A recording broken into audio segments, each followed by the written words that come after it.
আসসালামু আলাইকুম। মানে অনেকটা বাঘের সামনেই ঘোগের অবস্থান আমার কাছে মনে হচ্ছে।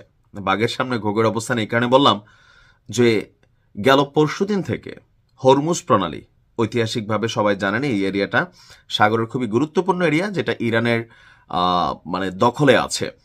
আর এখান থেকে বলা হয়ে থাকে পৃথিবীর যে শিপিং কর্পোরেশন বা তেলবাহী জাহাজ, মালবাহী জাহাজ যেগুলোই আছে, এই রোডটাকে ব্যবহার করতে হয় শতকরা ৮০ ভাগ জাহাজকে।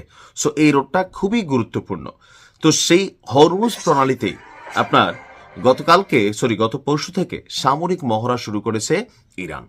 আর এর মাঝখানে মজার বিষয় হচ্ছে, তারা এই অভিযান বা মহড়া পরিচালনা করতে করতে এক পর্যায়ে গিয়ে মধ্যপ্রাচ্যে ইরান এবং মার্কিন যুক্তরাষ্ট্রের মধ্যে যে উত্তেজনাকর অবস্থানটা আছে, অর্থাৎ মার্কিন রণতরী আব্রাহাম লিঙ্কন সহ বেশ কিছু যে ফ্রিগেট, ডেস্ট্রয়ার যেখানে আপনার অবস্থান নিয়েছে পারস্য উপসাগরীয় অঞ্চলে, সেখানে ইরান তাদের এই সামরিক মহড়া মার্কিন যুদ্ধজাহাজগুলোর সামনেই পরিচালনা করে। ইরানের এই ঘোষণার পর বা এই কর্মকাণ্ডের পর মার্কিন সামরিক বাহিনীর সেন্ট্রাল কমান্ড তেহরানকে কঠোর হুঁশিয়ারি প্রদর্শন করেছে। ওয়াশিংটন বলছে, মার্কিন যুদ্ধজাহাজের উপর দিয়ে ইরানি ড্রোন কিংবা বিমানের উড্ডয়ন কিংবা দ্রুতগামী ইরানি স্পিডবোটের মাধ্যমে সংঘর্ষের উস্কানি দেওয়ার মতন যে কোনো অনিরাপদ কর্মকাণ্ড তারা কোনোভাবেই সহ্য করবে না। অর্থাৎ যেখানে আমেরিকার এত বড় বিশাল একটা সামরিক জাহাজ, ফ্রিগেট, ডেস্ট্রয়ার, আরো যুদ্ধ জাহাজগুলো অপেক্ষমান, সেখানে গিয়ে ধরেন ইরানের একটা ড্রোন ছুঁ করে এটা উড়ে যাচ্ছে, তারপর হচ্ছে একটা যুদ্ধ বিমান তারা এটার উপর দিয়ে উড়াচ্ছে, এবং কি তাদের যে স্পিড বোটগুলো আছে ভুংবাং করে এই জাহাজগুলোর আশেপাশে দিয়ে দৌড়াদৌড়ি করতেছে। তো এইটা কোথাও না কোথাও মার্কিন যুক্তরাষ্ট্র কিছুটা টেন্সড বা টেনশনে নিচ্ছে।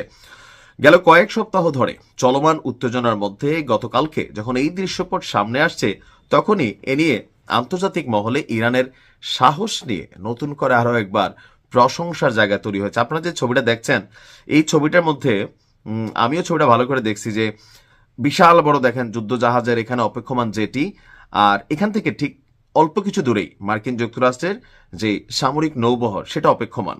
আর এখানেই ইরান তাদের এই মহড়া চালিয়ে যাচ্ছে। তবে ইরান বলছে এটা তাদের চলমান যে সামরিক মহড়া এটার অংশ বিশেষ, এমনকি তারা হরমুজ প্রণালীতে নির্দিষ্ট জায়গাগুলোকে টার্গেট করেই তারা তাদের মহড়া চালাচ্ছে। আর এই মহড়া চালানোর উদ্দেশ্য হচ্ছে যে সমুদ্রের নিচে থাকা সুড়ঙ্গতে যে মিসাইলগুলো সুড়ঙ্গগুলো উন্মুক্ত করেছে, বা পাশাপাশি ইরানের যেই নৌ সামরিক সক্ষমতা সেটাকে প্রদর্শন করা। তো আমার কাছে মনে হচ্ছে এই মুহূর্তে আমেরিকা সরাসরি, ওই যে আজকে একটা নিউজ দিছিলাম যে সিস্টেমিকলি আপনার ঘরের ভেতরে টার্গেট করা করা চুনচুনকে হয়তো রিয়াকশন দেবে, কিন্তু সরাসরি এই মুহূর্তে কোনো একটা বড় যুদ্ধ লাগবে না। তবে ইরানেরও আমার মনে হয় আর কি যে একটু হিসাব করে চলা উচিত, থাকে না যে আমেরিকা মনে করতেছে উস্কানি, যে হ্যাঁ তুমি আমার সামনে এসে এমন করলা কেন, তারা ঠাস করে একটা ঘটনা ঘটে দিল, এখন আপনি বিচার পাবেন কার কাছে? এটা তো বিচার পাবে না। আমেরিকা যদি বলে যে তাদের একটা নৌবোট বা একটা যুদ্ধ বিমান আমাদের সীমানার মধ্যে চলে আসছে, যেটা মার্কিন যুক্তরাষ্ট্রের যুদ্ধ জাহাজগুলোর জন্য হুমকি স্বরূপ, সো দ্যাটস ওয়াই আমরা আমাদের নিরাপত্তায় পাল্টা একটা রিয়েকশন দিছি, আর এতে ইরানের ২-৪ জন সেনাবাহিনী মরে গেছে, সেখান থেকে আরো বড় ধরনের যুদ্ধ হওয়ার কিন্তু সম্ভাবনা থাকতে পারে। ইরানেরও উচিত, ঠিক আছে আমেরিকার সাথে লড়াইটা সাহস দেখানো ভালো, তবে গায়ের উপর গিয়া পইরা কোনো রকম ভেজাল লাগানোর জন্য আমি মনে করি যে ইরানেরও উচিত না। বাট সাহস, সেই লেভেলের একটা সাহস দেখেছে ইরান। ভালো থাকুন, আসসালামু আলাইকুম।